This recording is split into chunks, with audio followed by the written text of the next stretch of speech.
How to Market Your Horse Business podcast. So glad you're joining me here today. As you've likely guessed by now, my name is Denise Alvarez, and I get to host you here each week on the podcast. And before we dive into how you can build demand for your horse business, I'm going to very quickly introduce myself just in case we're new friends, and then we will jump right in. As I said, my name is Denise Alvarez, and through my business, Storm Lily Marketing, I get to help dream-chasing horse business owners like yourself to see clearly through the marketing overwhelm to help you create a clear message and cohesive plan for your social media, website, and email marketing. And that plan is what will help you to turn your online audience into your customers. Now, I do those things through one-on-one coaching, as well as website design and website copywriting and education, such as this podcast, and I have some online learning resources for you as well.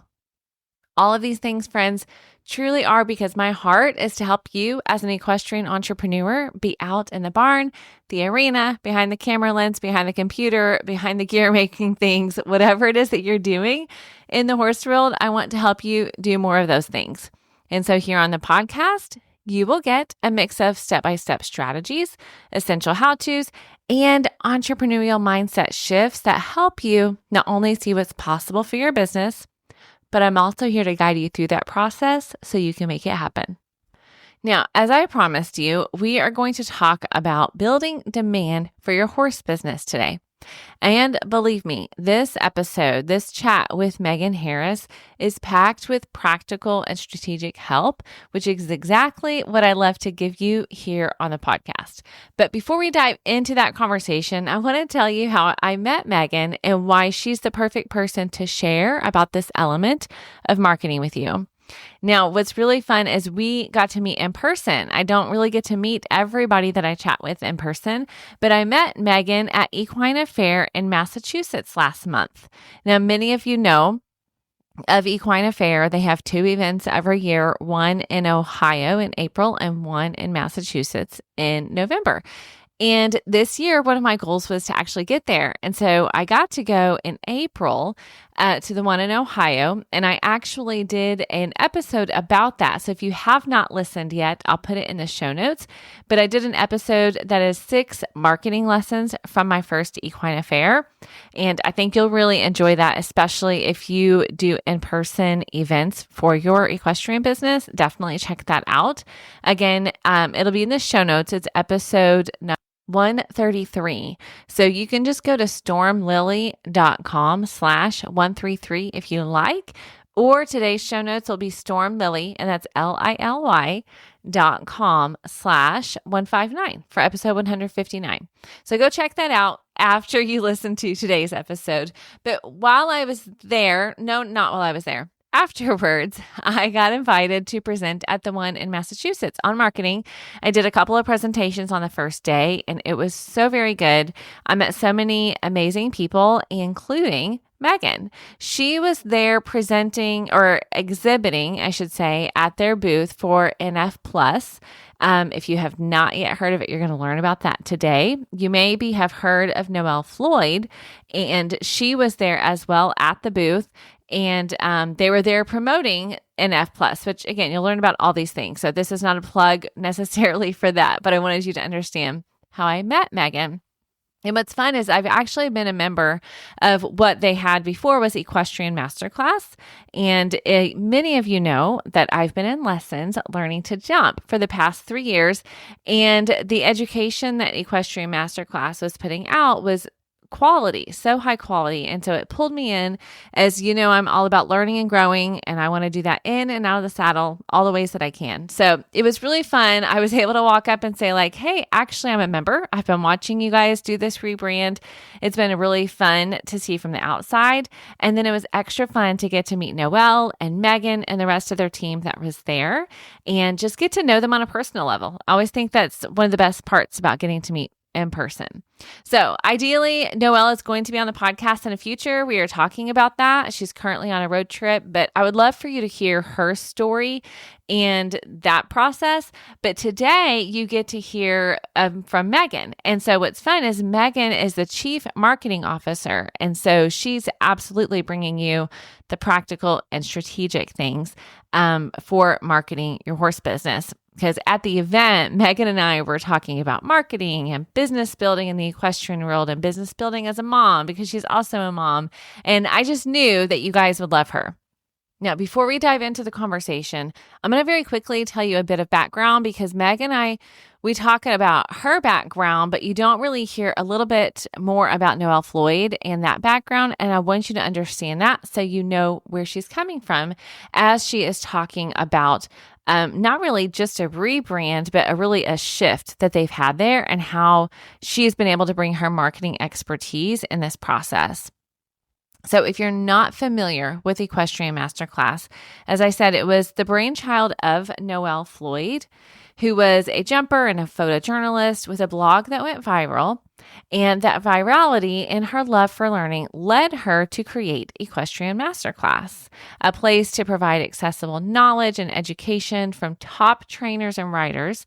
And they did it in the form of digital courses, audio lessons, and more resources.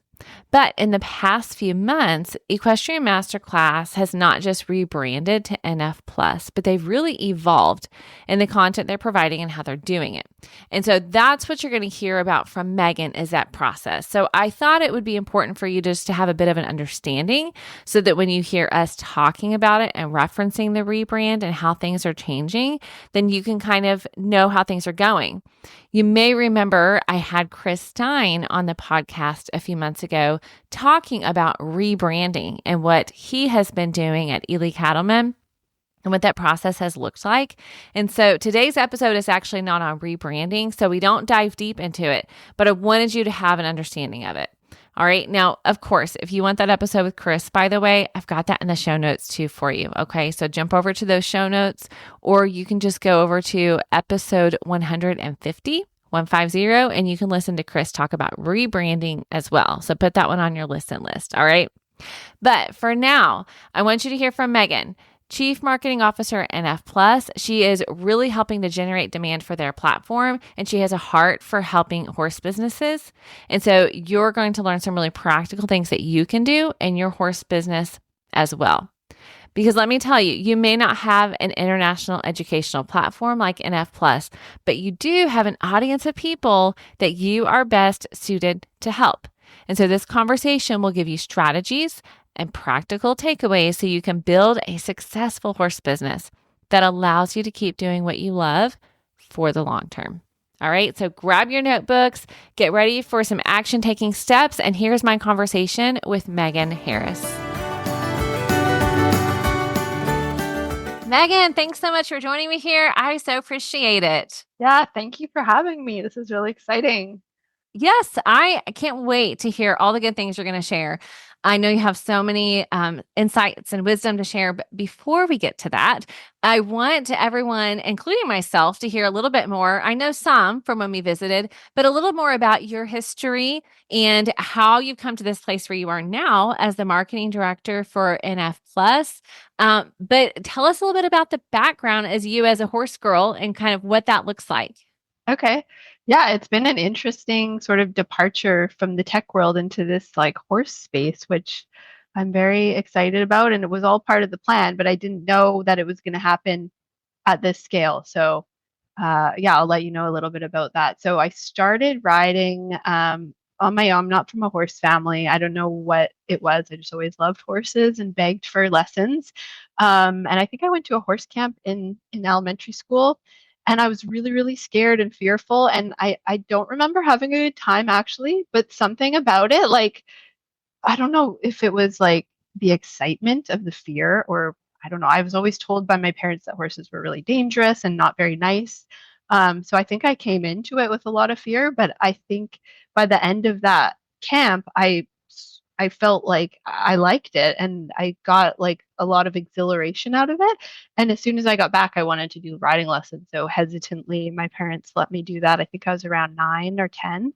And I just did, like pony riding, some camps and things like that. And then I had to work really hard to be able to do riding. So I worked at camps with younger kids, and I would work the whole summer leading the ponies around all day, and then we get our free ride at the end of the day.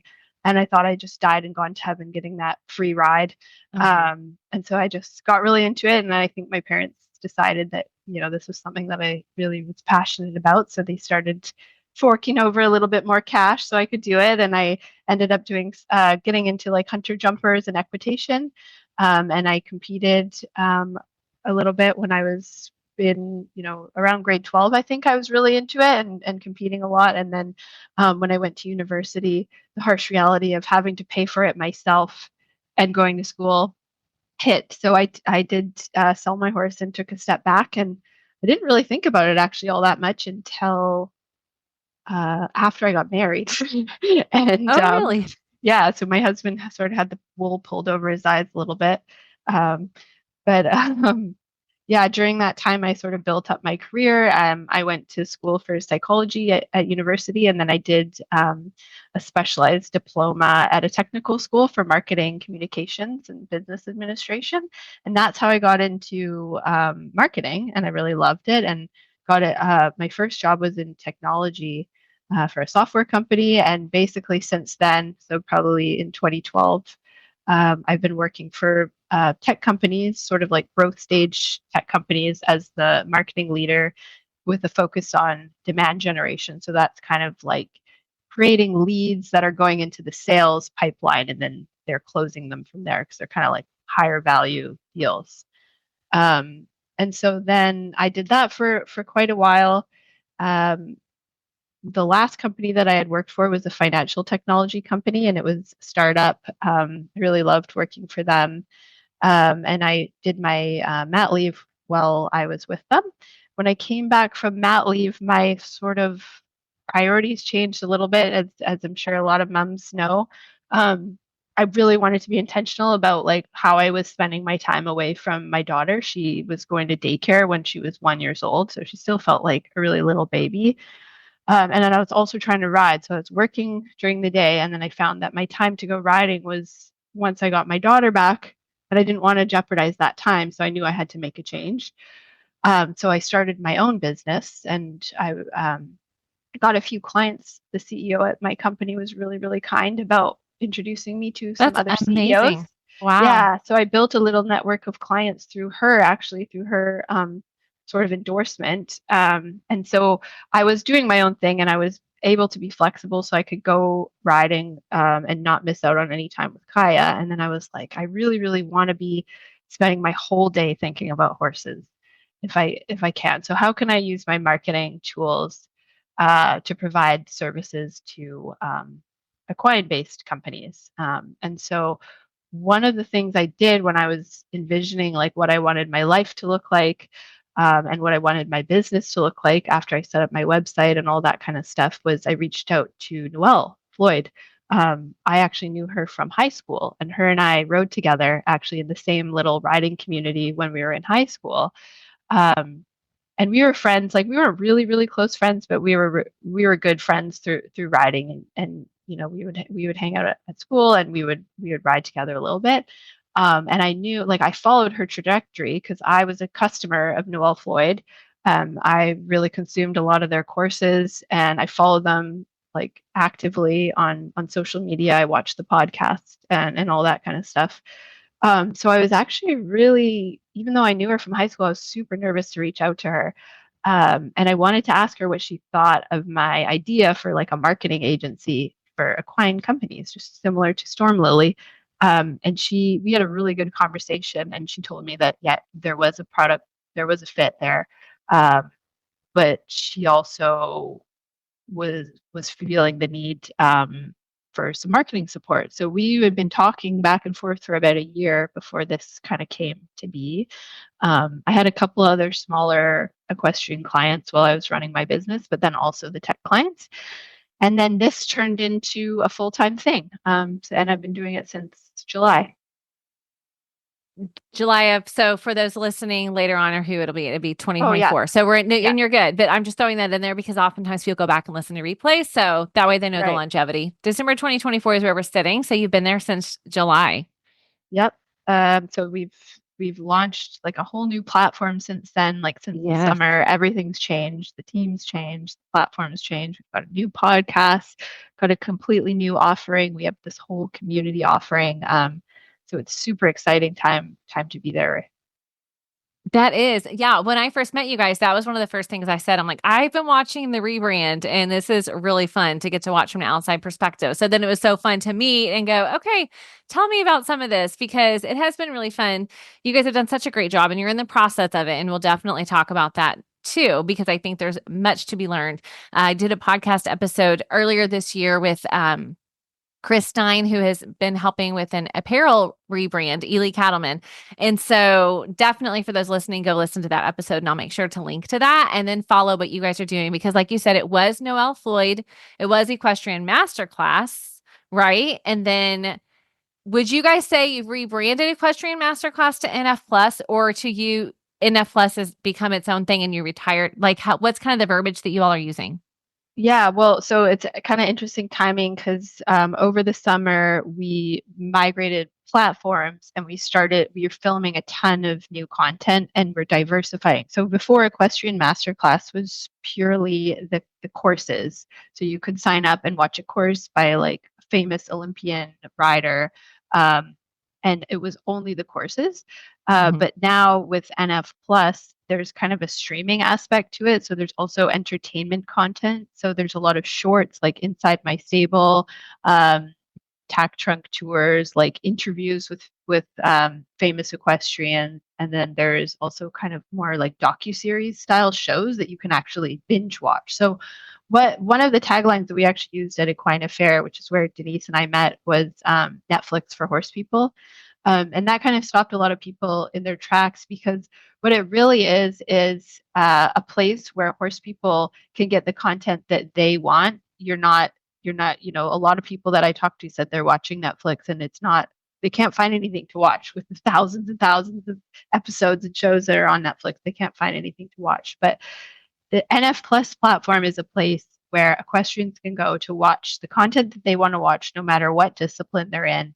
They can also learn, so they're being productive with their time as well. They're not just death scrolling on Instagram. And then there's also a community aspect to it where all of our instructors are actually inside the platform and you can connect with them through our community channels. And then we also have like digital events where you can go listen to them talk and actually submit your own personal questions or challenges that you're having with your horse and get real time feedback from them. And you can connect with other members and like share your training challenges or your wins or just like everyday life of being a horse people what or a horse person, sorry. One of the things that I think we all align on is like we all have that need to be around horses and that passion for horses. And I think it really unites us. And no matter what discipline we're in, we all have so much in common, I think.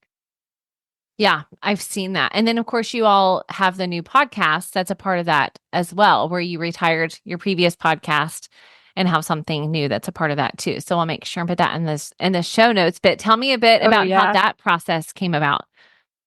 So Dear Horse World is actually born out of this initiative that Noelle undertook in August. She uh, sold all of her belongings, moved out of her house into this massive rig, a horse trailer, truck and trailer that it's completely branded NF Plus, and inside is the horse, her horse's trailer, her living quarters with her partner Ben, and a very beautiful podcast studio. So what she's aiming to do is travel across the United States for an entire year and do podcast episodes. All of them are in person. She doesn't do any of them virtually.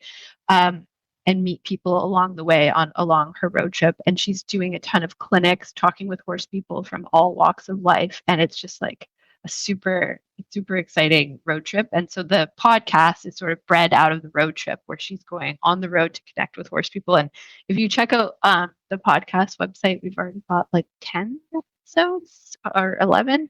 She's just cranking them out and just talking to horse people. It's really exciting. She just got to Florida now, so there's going to be a lot of big names coming out on the podcast soon. That's super exciting. So fun that she's taking people along on that journey. I love that. Yeah. So for those listening, definitely go follow, and I'll put the links to all the things in the show notes for the episode.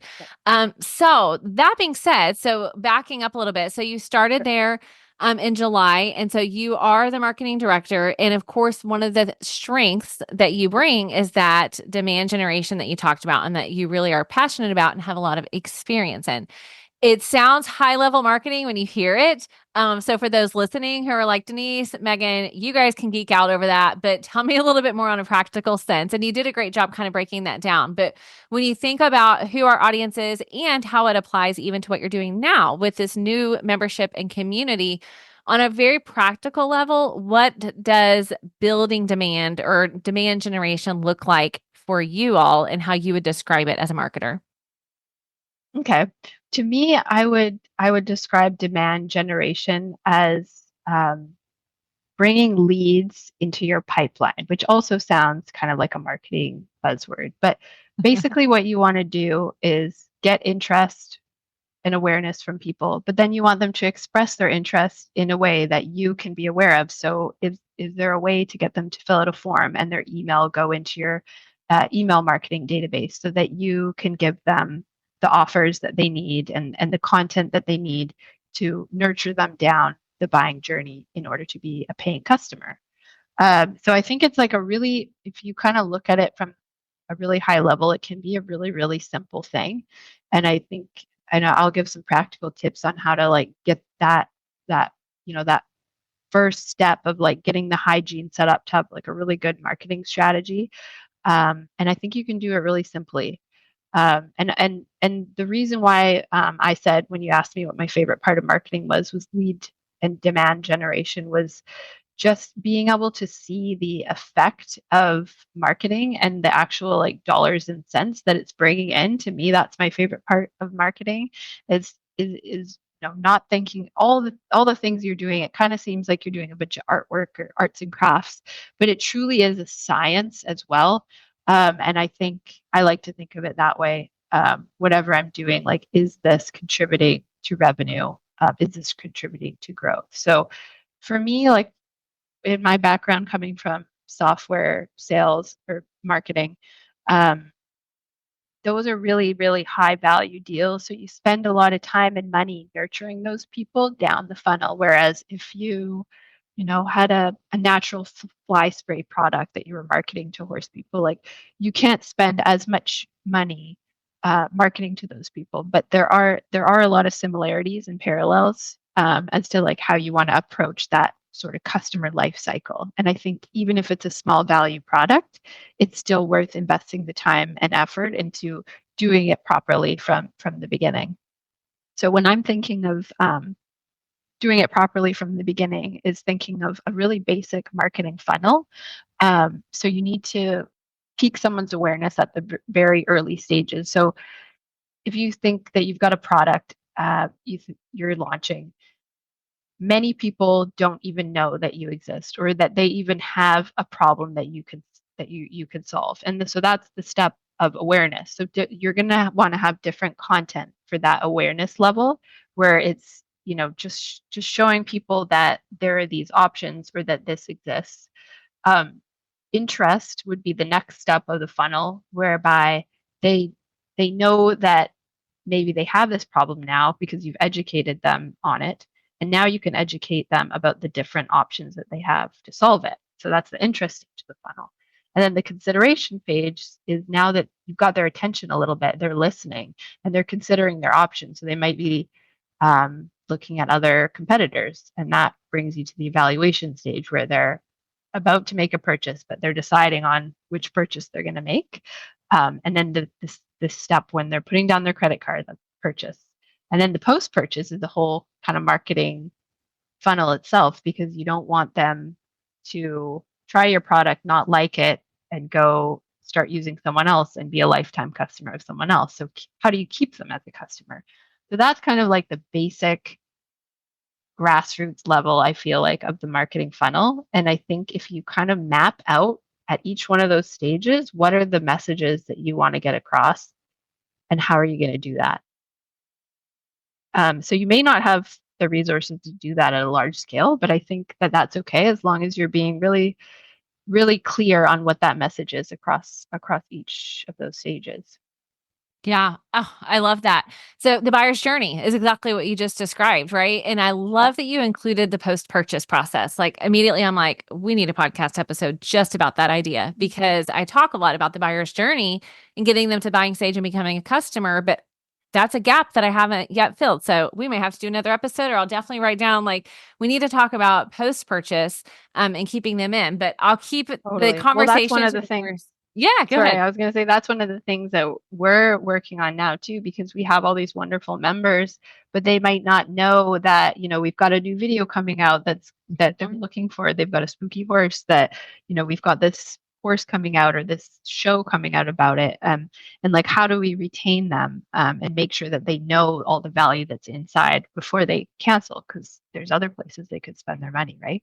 And when I'm thinking about like software companies that I've worked for, that's a whole department, right? And they work closely with marketing, but there's a whole set of resources dedicated to customer success and avoiding churn and things like that. So when you're doing it on your own, you've got to be pretty on the ball to be able to manage all those aspects. But it is Right? doable.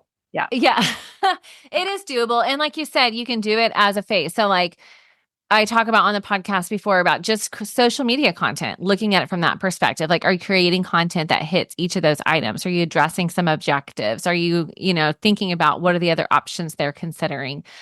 So let's get super practical about those things. So I told you in prep, like, imagine that you're sitting across from someone, our listeners, today. So they could be horse trainers, they could have a lesson barn, they may be creating equestrian products and gears, or we have some photographers. They're all small business owners for the most part. And so they're listening and saying, look, I'm listening to this and I am the creator and I'm the marketer. And so I need some really granular ways to apply this idea of building demand because everybody, if you want to grow your horse business, you have to build the demand. It's 9 times out of 10, it's not going to come to you, right? Like there are some people, yes, that may have built it up to a point where now they're not out there building demand as much, but they've had to build it to even get to that stage. So everybody has to apply this into their equestrian business. So what are some of the principles or practices that you would encourage people to start using as they're thinking about intentionally building demand for their own horse business? Yeah, totally. And it is hard too, because also you got to respect the fact that a lot of these small business owners, and especially people that are dealing with horses every day, like trainers and barns, like they're not sitting at a computer all day. Yeah. They've got a lot of other stuff to deal with. So there are a lot of tools too that help, and I'll get into that in a little bit. But I would say like the cornerstone of this all is to have to market your equestrian business would be to make sure that you have a website, obviously, and it's got to be linked to some sort of marketing automation system. So a marketing automation system to me is a way to manage your contacts. So customer relationship management software is one aspect of it, and then the email marketing software, and then social scheduling software. But the good thing is that there's a lot of offerings right now that are really inexpensive and really easy to use, and they're made for people that don't have a marketing background that do all the things in one. So I have some tools I would suggest that you could set up. So basically, you would have a really easy to set up website that has really nice pre-built templates. If you're not a designer, you're not a marketer, that is linked to some sort of marketing automation system so that anything that your customers do on your website is linked to your marketing automation system so that you can see, if someone fills out a form, they go directly into your email list. And there are really easy ways that you can do that. And then once they're into your email list, you can market to them You can segment them into the different buyer journeys that we talked about earlier. You could have different personas. Um, you can send them discounts. If you go so far as running webinars or offering ebooks, things like that to create demand gen. But I think the most basic place to start is a website that's linked to a marketing automation system. And so one of the tools that I like for like small businesses would be for website would be Squarespace because it's really easy. I'm not affiliated with them or anything. I've just used them in the past and they're really simple to set up. Squarespace, and then if you need some sort of like design software to create, an email header or an image for social, Canva is really good for that. You don't have to have design skills. And Mailchimp is a good one. For email marketing, where you can really easily build lists and get people into your database pretty easily. So it might seem a little daunting at first, right? Because you're thinking about, okay, I've got to have my website, I've got to have my customer relationship management software, my email software, I've got to set up my social channels, and then I've got to get a good impact on Google and set up all the SEO. And a lot of people say like, I want SEO, but they don't know that that's a very long-term play that has to do a lot with content marketing, the mix between paid and unpaid, um, public relations. You can get into events. I think for a lot of small business owners, a really good place to start is also like events and face-to-face marketing and talking to people and finding out what their needs are and if your product is resonating with them. If it's a product that you're offering, that would be a good place to start. But I would say, yeah, just setting up the technical hygiene of having like a nice website that is linked to a marketing automation system where then you can do your email marketing and you can even set up your social posts through that. That would be like the most basic place to start. The nuts and bolts. So for those listening that are saying, okay, I get the website part, but then you're saying CRM and marketing automation, help me out. So I know that there are people listening, they're like, I want to apply this. And so what am I setting up? Right. So when you're saying they need to set up the marketing automation, are you saying, and I'll get super practical for those listening. I talk a lot about lead magnets. And so this would be the step where if you're going to have a lead magnet and build your email list of qualified leads that way, then that's exactly what Megan's talking about is the marketing automation to say this simple form, they put in their name and email address, they automatically get put into the system, and then automatically they get an email that says, here's your free resource. And then maybe in a couple days, you follow up with more information or check in with them or make the sell, whatever the journey looks like for your customers. But that's a super simple example for those listening of what Megan is saying. Like you just can set that up. And I'll throw in another one to consider is Wix. I've done a Squarespace site, but I've done a lot of Wix sites. And so I know a little bit more to be able to say that like with Wix right now, it's more of an all-in-one. And so you can have your CRM inside of Wix and have it all together. And so you're not having to learn and connect and integrate as many softwares if you go that route. But either way, having that when you're saying automation, it doesn't have to be complicated. Like you said, it can be as simple as a super simple form that puts them into a list. And then you have a process to nurture them afterwards. Because the reality is you're talking about demand generation. And so we are not encouraging you who are listening to go build up a bunch of demand if you don't have a system in place to nurture them, right? Because that's just kind of going to set you up to get a bunch of people who are saying, hey, where are you? I never heard from you. Like there's so many people that at expos will have like the bucket and say, we're giving away XYZ, put in your email address. And then they really don't do anything with those email addresses ever again, So it's they created some demand, they filled up a bucket of email lists, but they don't have a process for nurturing that. So it kind of goes hand in hand. And once you have that system in place, then you can follow these practical things that Megan is telling you, and it'll work together. Yeah, getting an email is so valuable. Yeah, 1000%. So, okay, are there other practical, I kind of jumped in there. So are there other practical practices or principles that you would encourage people to do? I'm going to ask you a specific question for those listening. I'm going to ask on their behalf. How are you using and how do you recommend using right now, as it changes all the time, social media for demand generation? Yeah, that's a good question. So when I think of social media, I don't think of it so much as demand generation. I think of it more as like an awareness channel. Um, because I think that's like where you build your brand and, you build kind of goodwill with people because you're offering, and hopefully you're offering content that's valuable to them. And it's kind of like a content gift. And it's just a fun, lighthearted place to connect and get to know a brand. So it's not, social media will never be like, I mean, sure, there's the odd post where sometimes there's a bit of a call to action to sign up now or purchase using this link. But that's where we're sharing, like, in Noëlle Floyd case, like blog posts and stories about the road trip and profiles of riders and helpful tips and tools. Like, it's not a place where we're so much like pushing on sign up for a free trial, or we're sharing with our followers about our discounts and things like that are happening for the holiday season. But it's not the place that we're looking to like convert on so much. Where are you looking to convert? So yeah, that's more like when we're getting to the emails and we're sending out the offers, and those Yeah. people we know are later in the funnel, and that's when it's an appropriate time to target them with those kind of offers. And the same thing with the paid ads. So those are very targeted with regards to the audience, um, and the demographics and like where they hang out online. Those are very targeted offers that's where the conversions happen.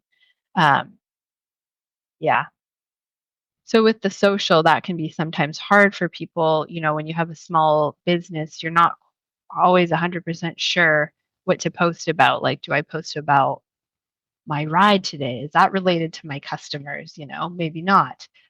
So it can be hard. It can be hard to figure that out. But I think if you kind of start from the beginning, and one of the things I didn't mention earlier, which I probably should have, is one of the things I always do no matter who it's for is become really clear about what your goals are before you undertake any of this stuff. Like, write it down on a piece of paper if you need to, like, or obviously better to keep it online, but figure out what those goals are. Like, how much money do you need to make for that year in order to grow or break even or get investors, and then work backwards from there. Like, how many leads? What are if you don't know what your conversion rates have been, you just launched your business, you can look online for industry benchmarks and kind of just come up with some benchmarks, at least for how many emails you think you need to get in the door to convert into a paid customer. And then from there, how much website traffic would you need in order to get that many leads? How many followers would you need to get that many website visits? If you can just break it down like that, and be really aligned on what those goals are, then I think it'll help you.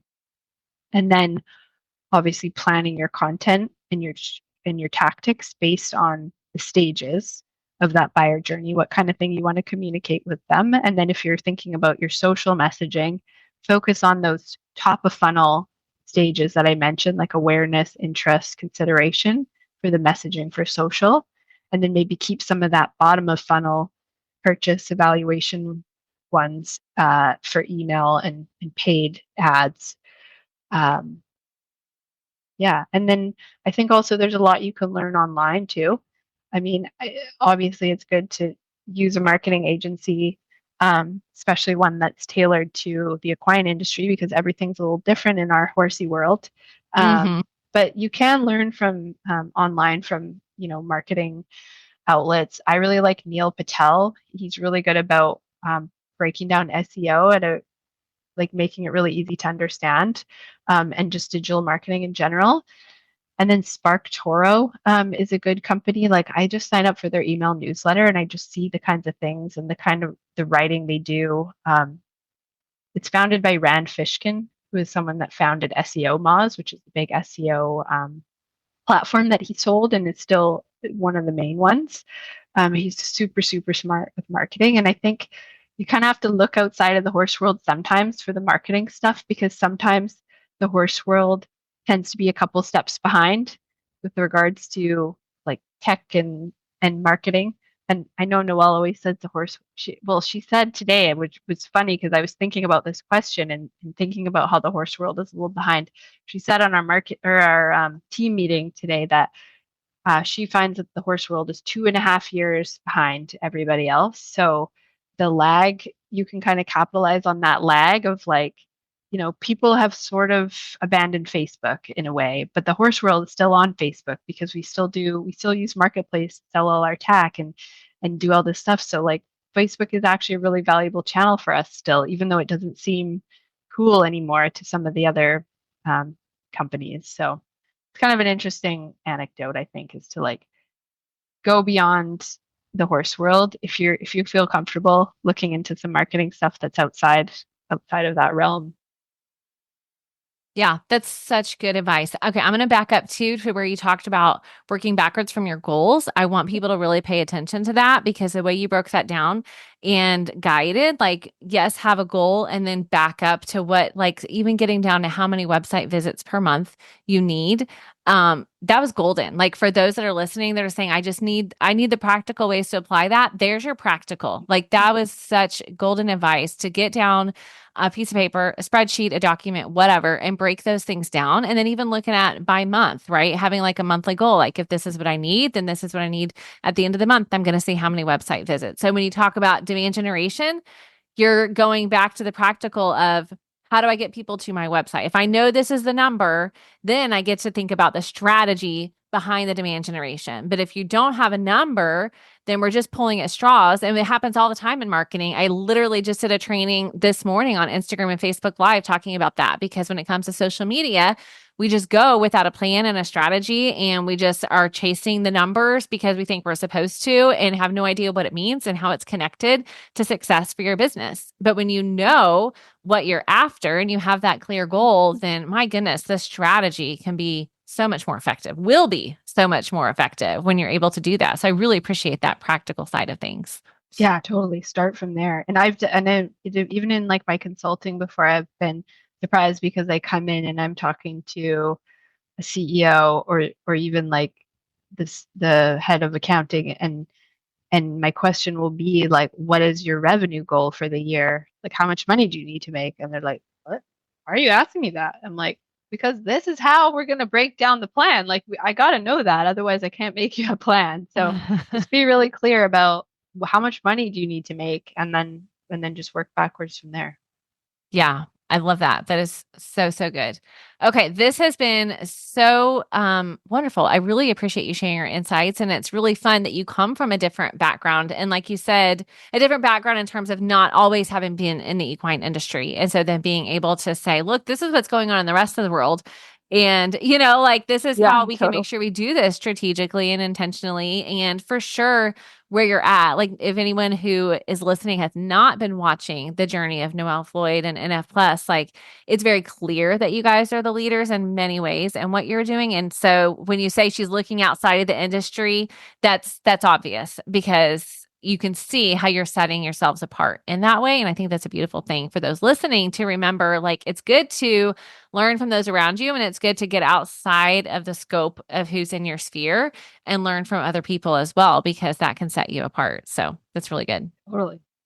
Yeah, that being said, though, like when we went to Equine Affair, there's still so many people that um, don't know about us, which is like a good reality check, right? We still have to work on just like the awareness aspect Yeah. of what we offer and what the value that we provide. So yeah, it's just marketing is a beast. Yeah.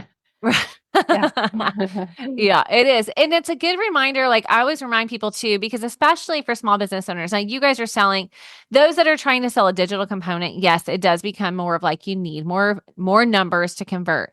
But for those who are doing products and service or especially service-based businesses, they may need 50 solid customers a year. Like, so again, you can have that number and then back it up. Like, you're not trying to convert thousands of people into hundreds, right? You're probably trying to reach hundreds of the right people to get those 50 really right people. And so that it kind of helps with that scope, I think, when people can get a little bit overwhelmed because marketing can be a beast, Yeah. to really break down like remember, what you're really, especially in the world of online where you can see what everyone's doing and the numbers feel blown up sometimes, you can feel like you're behind. But when you have that goal, it makes it so much easier.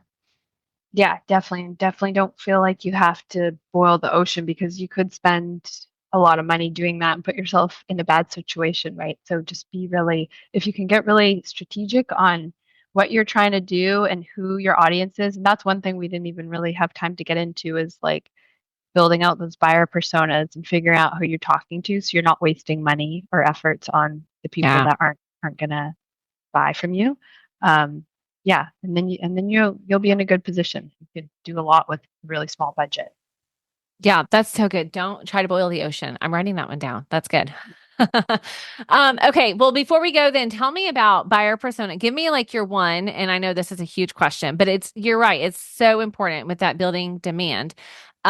If you're sitting across the table again, talking to these equestrian entrepreneurs saying you need to build a buyer persona, and they're like, give me a really practical way how to do that. What is one practical way that you have learned or that you encourage your clients before to do as they're figuring out what that looks like? And you said personas plural. So I also want to hear what you have to say about that. Oh yeah. Well, for us, we have multiple personas, right? Because equestrian sports is just so different across the different disciplines. And so there's like people that participate in different disciplines, which are basically like different sports within each other. And then there's the different age groups between the different, that participate in the different disciplines. Some people are mounted, some people participate in riding, and some people don't even ride. They just do horsemanship or groundwork. And like they're going to want to see different content than, a dressage rider that's competing at an elite level. So there are a lot of personas for us. And especially with the work that we do and like the content we put out, we have to be really tuned in to that and making sure that like all of our personas are getting the content that they need. But if you're a smaller business, even if you have one main persona that you can focus on at the beginning, I think that would be a win. So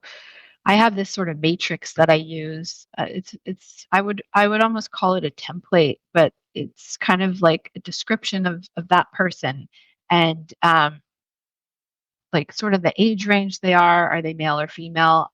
A lot of in the horse world, a lot of the demographic, depending on what you do, is female. Um, but like it's a it's kind of hard for me to say because I'm looking at this buyer persona that I have and there's like a whole bunch. But what I do is I set up those um, customer journey stages that I mentioned earlier with awareness, consideration, and interest, and evaluation, purchase, post purchase. And I write what is this person's goal along all those ways. So, for example, under awareness, do I have a problem? I would like to support my weekly riding lesson with additional learning. I work from home. Horse community is my social outlet. Like how do I do more horse stuff or learn more? So like in each one of those stages, I have like mapped out questions or problems or needs that person would have at that stage, and then I just kind of brainstorm and like write it all out and just kind of get into the mind of that person, and then figure out like where they hang out online, where they hang out in person. Do they go to Equine Affair? Like maybe you could meet them there and find out a little bit more about them. It is an exercise that is worth undergoing. I don't know if we have time to break it down on this whole podcast, but if you have a handful of customers and you look at them and maybe is there a way can you ask them a few questions about themselves, like when they are signing up for something on your website, can you add a couple more fields to say like where do you live, what kind of riding do you do, how old are you, like if there's any data that you could get somehow that can inform you about what your customer looks like, or if you have customers that are like long time customers, if you can find out who they are and you want to find more of those people, just map out like who they are, what their interests are, what their problems are, what their day to day looks like, and then build the content based on that. That's so good. All right. For those listening, go to the show notes because I will bullet point like the different stages that Megan just shared. And then they can go in and ask those like, questions based on looking at that. So as you're listening, if you're going, I didn't write that down, I wish I would have, I will have it outlined on the show notes and then make an exercise of exactly what Megan said. That's so good. Thank you for Yeah, diving into that. well, I can give you a few more points to fill that out too. Like, Okay. to look into like the process that they go through to carry out their research online. Like, do they Google search? Do they read articles? Do they scroll on social media? And then what are the channels that you could reach them? And then what are the tactics that you could use? Like, should you send out blog posts or an ebook? So I can send you those headings so it could help someone maybe start Oh, thank mapping out you. at least one Yeah. persona. Just start with one if that's the easiest way to do it. Yeah, that's so good. Yeah, send it to me and I'll make sure that it'll be on the show notes for the episode. That'd be awesome. I love practical help. Yeah. Okay, friend, this has been so good. Is there anything else? I know we've covered many things. Is there anything else that I didn't ask you or hone in on that you were like, this is the one thing everyone needs to know about demand generation? What would it be? Or you're like, nope, we covered it all, Denise. No, I think we covered it. Like, obviously we touched on it really quickly, but if I were to like reiterate what I said, like starting at the top, set those goals, figure out how much money you need to make, and then work backwards from those goals. Then figure out the stages of your buyer journey, figure out who your buyer is, and then set up very basic, marketing technical hygiene with a website and an email marketing system, and set up your social channels. That's the very beginning. That's so good. I know this is going to help people. So thank you so much for sharing that. Before we go, tell everyone where they can find you. And like I said, whatever you mention here, I will put in the show notes. But I know that some people like to just pull out their phone at the moment and find the list, find those that I'm interviewing online. So for those that want to do that, where can they connect with you and F Plus as well? Okay, well, I'll give you, so Noëlle Floyd, NOELLEFLOYD.com is our website. And right now we are actually running a holiday sale. We don't do this ever except for the holidays and Black Friday. So this week we are running 40% off. And then every week after that, it gets lower. So I believe actually when this episode comes out, the discount will be 30% off. So get on there, check it out, 30% discount. And you can do, whenever you sign up, you get a free 7-day trial. So you are able to check out the platform and see if it's something that interests you before you get charged. So make sure to use that. Go to the website and then you'll see a pop-up and it'll take you to the sign-up page and you just enter the coupon code holiday30 and you get that discount. And then if you sign up for annual, you get that discount for the whole year. So you get a really good deal. And then if you want to follow the podcast that we mentioned, it's dearhorseworld.com. And the host is our CEO and founder, Noëlle Floyd herself. It's super interesting. And that's free, obviously. We do a ton of free content too. But inside the membership, there's a lot of value and a lot of really highly produced courses for people across all disciplines. And then we've added all this really exciting new entertainment content, docuseries. And then we have our community, which is a really good place to connect with other riders and our instructors. And I'm on there. If you want to find me on there, join NF Plus. Because I actually keep I have my business Instagram, but I haven't been using it because it's kind of outside of Noëlle Floyd. And now that I'm full-time at Noëlle Floyd, I'm not really. So basically, Megan's not for hire for those that are listening. Well, go to Denise. Denise is your gal. Yeah. So, but obviously you're a wealth of knowledge. So they can follow what you're doing through Noëlle Floyd and see that you are the master marketer behind those things too and learn from you. And I also obviously have a great team behind me. So yeah. It's really fun. Awesome. Yeah. Okay. Thank you so much again. I appreciate your insight shared. I know it's going to help so many people. Well, thank you so much. It was so good to see you again. Yeah, you too. Okay. Talk to you soon. Okay, friends, I told you that was going to be a wealth of practical insight. So definitely go check out the show notes, stormlily.com/159. And there you will find outlined the customer journey that Megan shared, some of the questions that she encourages you to be asking, as well as the practical tips and steps that she said to follow as you are building demand for your horse business. All right. So head over to the show notes. I want to give you one of my favorite takeaways. All right. I think it's so important. And I haven't said this in a while, so I'm going to repeat this here. As you're listening to the podcast, look for the one thing that you can take and apply to your horse business, because the magic really happens when we take action with what you're learning. So for me, one of the takeaways was what she said, and it's not the first time I've heard this, but the way she applied it, it was a light bulb moment. Don't try to boil the ocean. I think because I've been guilty of that in the past, and I see it happen with so many equestrian entrepreneurs when they're afraid to niche down, when they're afraid to really put a stake in the ground for what they're for. They're afraid to get really clear on their audience. And so instead they try to boil the ocean, which of course is impossible. So that is what stuck out to me. I'd love to hear from you what stood out for you. But the reason I think too that stood out is because as I'm working with equestrian entrepreneurs in the one-to-one coaching containers in my coaching program, I really always start with this idea that we have to have a very clear why, a very clear message, and a very clear best fit audience before we dive into the strategy behind your social media, your content, your emails, your website, all of that. Because that clarity feeds everything else that you will do to market your horse business. And that's exactly why it's the first step in my Saddle Up and Go framework that I walk every client through inside of Take the Reins. We really hone in on these things, and then we craft that doable marketing strategy, and then I help you to implement that. It really is done with you, I promise, because I'm not leaving you hanging high and dry. I'm giving you the tools and resources you need, but I am equipping you so that you know that you can do what you need to do to market your horse business well. All right. So if that interests you, if you're thinking, oh my goodness, I've needed that, you need that thinking partner, that strategic partner, but also the framework that's going to walk you through how to craft that marketing plan, then I would invite you to sign up for Take the Reins. Go check it out. I have an application online, but before you even hit the apply button, I invite you to just go learn what it's about and make sure that it's the right fit for you. And if it is, let's get your year started right. As the time of this episode is publishing, we're at the end of December 2024. So that means 2025 is right around the corner. And this is the perfect time for you to put a stake in the ground for your business and say, I'm going to invest in myself.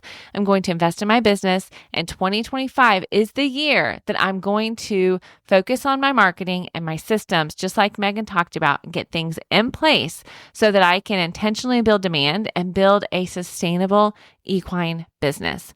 So head over to stormlily.com/reins and get all of the information there. The application link is there. And of course, if you have questions, please reach out and let me know. And then of course, go check out NF Plus. I love everything Megan and Noëlle and the team are doing there. And also, one last thing for you. At the end of our conversation, when Megan and I got off the Zoom call, she said, hey, I actually would love to let people know I'm on LinkedIn. So while she's not doing her business Instagram, as she said, you can't connect with her there. You can connect with her on LinkedIn. So if you enjoyed this conversation, or if you just want to send her a note and let her know that you enjoyed it, you're welcome to do that on LinkedIn. And I have her profile linked on the show notes for you. Okay? All right, friends, that really is all I have. Thank you for joining me here, and have an amazing day, and I'll see you again next week.